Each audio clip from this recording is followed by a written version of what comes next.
se escuchará buenas nuevas. Qué hermoso es ver al que llega por las colinas trayendo buenas noticias, noticias de paz, noticias de salvación, y le dice a Jerusalén: tu Dios reina. Isaías 52:7. Prepárese para escuchar buenas nuevas.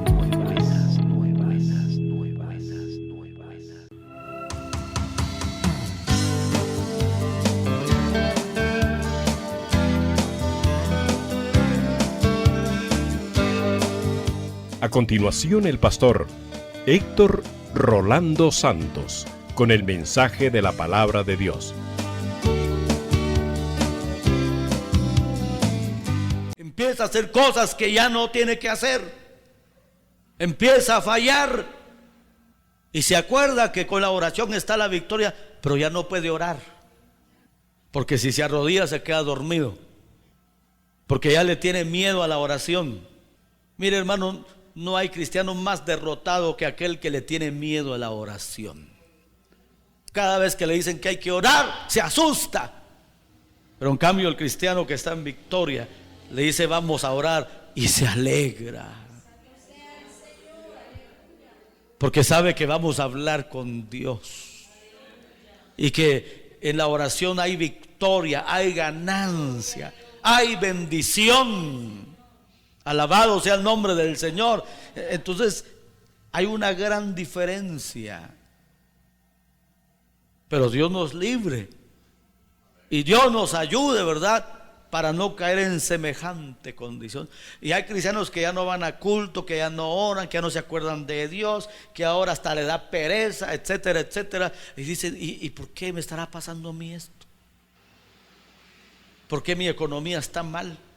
¿Por qué mi salud está mal? ¿Por qué hasta mis amigos están volteando contra mí? ¿Por qué hasta mi madre querida ya ni me quiere ver? ¿Por qué las cosas se me están derrumbando, se me están cayendo en pedazos? Tiene que analizar si es una prueba que Dios está permitiendo o es porque ya está fracasando, porque ya no está buscando a Dios como tiene que ser. Eso lo tiene que analizar. Eso es una cuestión muy personal, en la que uno tiene que revisar su vida y analizar. Hoy no puedo estar peor que hace 10 años o hace un año. Hoy mi vida espiritual tiene que haber crecido más. Mi relación con Dios tiene que ser mejor, ¿verdad? La presencia de Dios y el poder de Dios en mi vida tiene que fluir más. Porque cada día me voy acercando a Dios, voy creciendo y la comunión es mayor y mejor. Y cuando está la presencia de Dios, hermano, las cosas comienzan a fluir. Las bendiciones llegan fáciles. Las puertas se abren. Suceden milagros. Se da cuenta que Dios le está favoreciendo en todo. ¿Se acuerda usted cuando David decidió llevar el arca del pacto para Jerusalén? Porque él tenía buenas intenciones. Dijo, ¿cómo el arca del pacto, la presencia de Dios está por allá en un pueblito arrinconado y a la vez está en una tiendita de campaña? No, tiene que estar en la capital y tiene que estar en un templo hermoso, porque si el rey tiene una buena casa, como el arca del pacto que representa la presencia de Dios, ¿cómo va a estar por allá? Su intención era buena, solo que su método fue malo, porque él no indagó por la palabra ni cuál era la voluntad de Dios, sino que como él vio que los filisteos lo devolvieron el arca en una carreta, él también quería traer el arca en una carreta, pero no era así. Por eso hubo un muerto en el camino y por eso ya no llegó al final el arca. Se quedó recomendado en el camino en una casa, hasta que indagaron por qué hicieron bien las cosas y ya pudieron llevar el arca hasta la capital. Pero ¿qué pasó cuando el arca se estacionó en el camino? Que la casa de aquel hombre fue prosperado. Y se dieron cuenta, por eso fueron a traer el arca, porque la bendición se había quedado en el camino. Y así es en la casa de Dios. Aquí no hay un solo arca, sino que la presencia de Dios puede individualizarse en la vida de cada persona, o en cada familia, o en una congregación. Depende, ¿verdad?, de la fidelidad, de la obediencia y de la búsqueda. Y donde esté la presencia de Dios, habrá prosperidad, habrá bendición, habrá victoria. Por eso, si Dios está con nosotros, siempre habrá victoria, hermano. Y cuando vamos a llorar es por sentir la presencia de Dios. Amén. No por la desgracia, por la derrota, por el fracaso, por la miseria. No. Vamos a llorar porque sentimos la presencia de Dios. Va a ser un llanto divino, hermanos, porque es precioso llorar en la presencia de Dios. No es lo mismo llorar por un ser querido que se murió, porque pasó esta tragedia, porque pasó esta desgracia, porque pasó esta situación terrible. No es lo mismo. Es un llanto con amargura. Pero cuando se llora en la presencia de Dios, es de gozo, es de alegría, es de bendición. Y usted se levanta fortalecido por el poder de Dios y se da cuenta que todo le favorece. Como se dice, todos los vientos están a su favor. ¿Y sabe por qué? Porque Dios está con usted.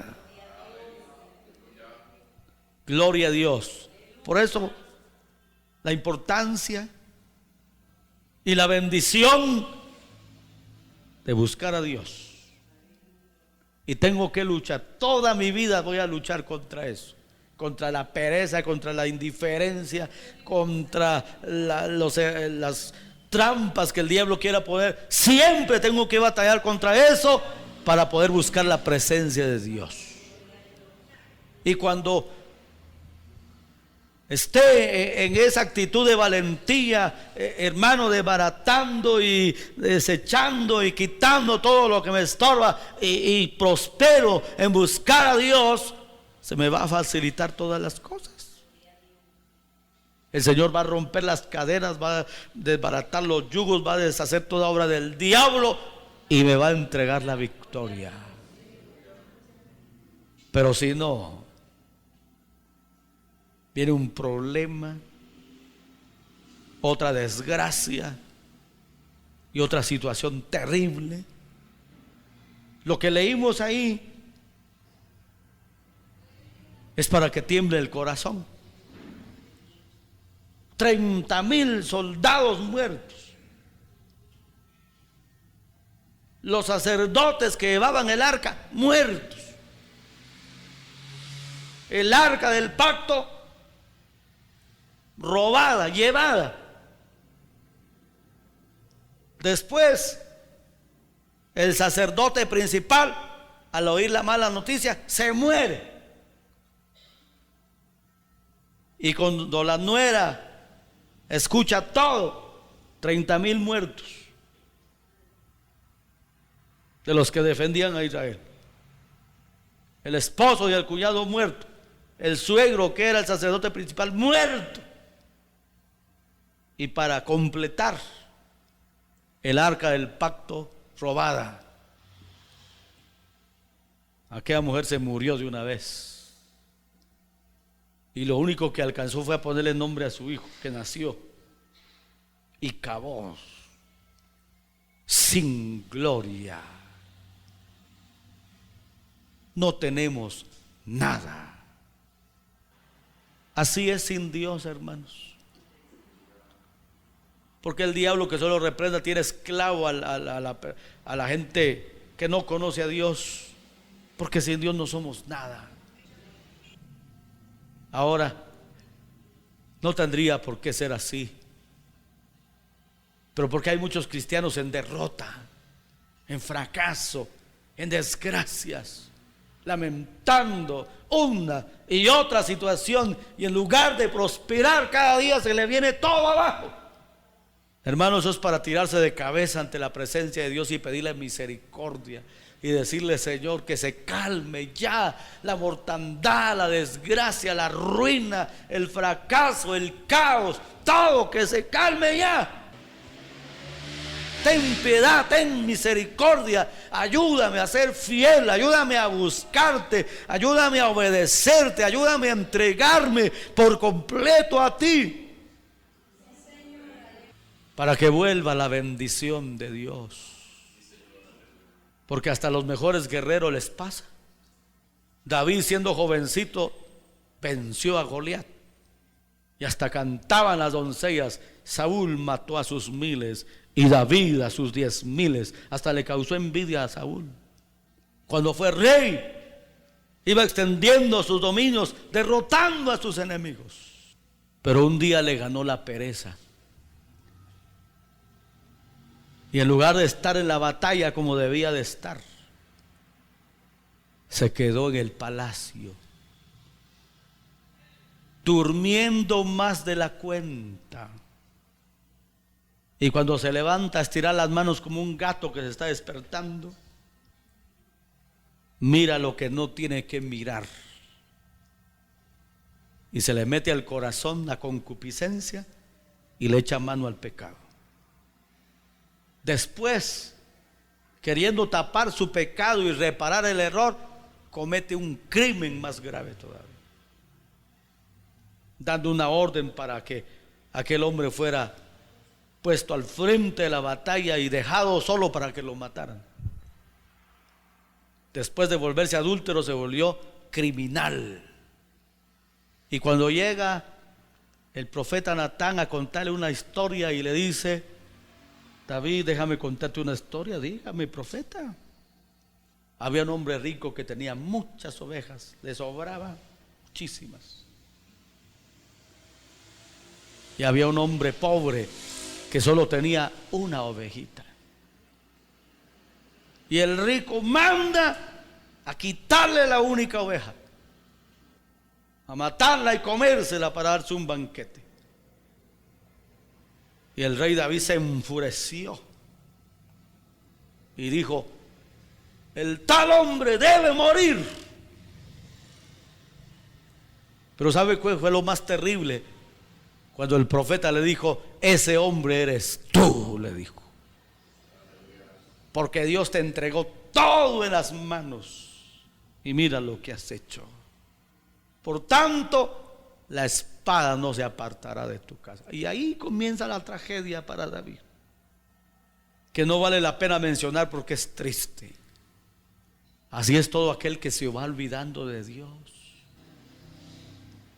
que en lugar de acercarse más, que en lugar de ser más fiel, en lugar de entregarse más a Dios, en lugar de consagrar más su vida a Dios, empieza a dar lugar al mundo, a la carne, al diablo, que el Señor lo reprenda. Comienza a bajar la guardia y comienza a poner excusas para ya no buscar a Dios como debiera. Por eso, desde los días de Juan el Bautista hasta nuestros días, el reino de los cielos sufre violencia, y solo los valientes lo arrebatan. Por eso es que en el reino de los cielos no van a entrar cobardes. En el reino de los cielos solo valientes, solo gente de batalla, ¿verdad? De armas tomar, como se dice, gente esforzada. ¿Qué le dijo el Señor a Josué? Esfuérzate y sé valiente, no temas ni desmayes, porque Jehová tu Dios estará contigo a donde quiera que fueres. Pero le pidió esfuerzo y valentía. Yo creo que nadie de nosotros quiere vivir como Icabod, sin gloria. ¿De qué me sirve ser cristiano, pero Dios no está conmigo? Soy cristiano, pero frío, muerto, indiferente, superficial, religioso nada más, pero no con una relación personal con Dios. Y en lugar de estar testificando del poder de Dios, como dijo Pablo, no me avergüenzo del evangelio, porque es poder de Dios para salvación al judío primeramente y también al griego. Mire, hermano, qué victoria. Y no estar ahí, que ahí voy, que no puedo contar victorias porque no tengo, que no puedo tener un rostro alegre, un rostro de victoria, sino siempre de tristeza, de amargura, de fracaso. Pero ¿quién es el responsable? Si Dios no nos abandona, somos nosotros los que abandonamos a Dios. Por eso usted medite, hermano, medite. ¿Cómo va mi vida espiritual? ¿Cómo voy? ¿Cómo estoy? Reflexione también, ¿por qué me estarán pasando cosas? ¿Será que Dios ya no tiene poder? ¿Será que Dios no puede hacer nada? ¿Qué pasó? No, Jesucristo es el mismo ayer, hoy y por todos los siglos.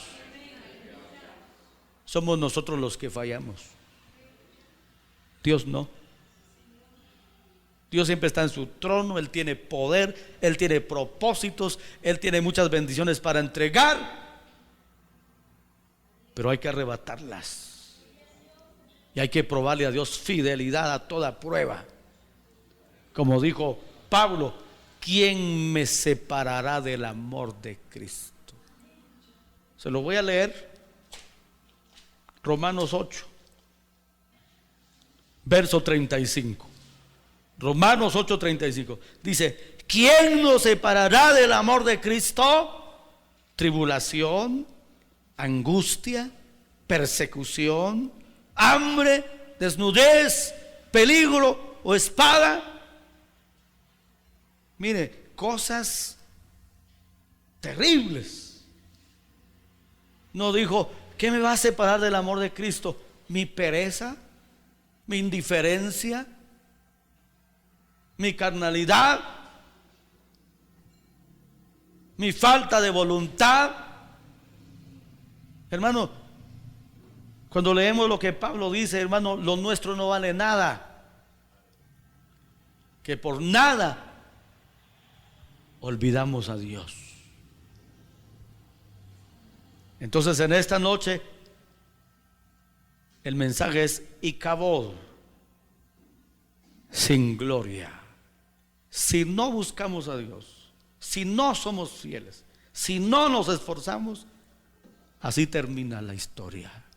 Sin gloria, sin bendición, sin nada. Y no se lo digo yo ni se lo deseo yo, se lo dice la palabra de Dios.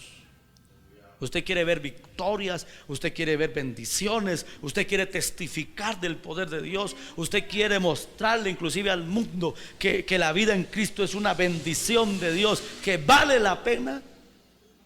Séale fiel a Dios. Y ya no necesita oír testimonios, usted es el que va a dar los testimonios de lo que Dios es capaz de hacer. Y termino con esto. ¿Cómo queremos vivir? ¿Con gloria o sin gloria? Eso no depende de Dios, eso depende de cada uno de nosotros.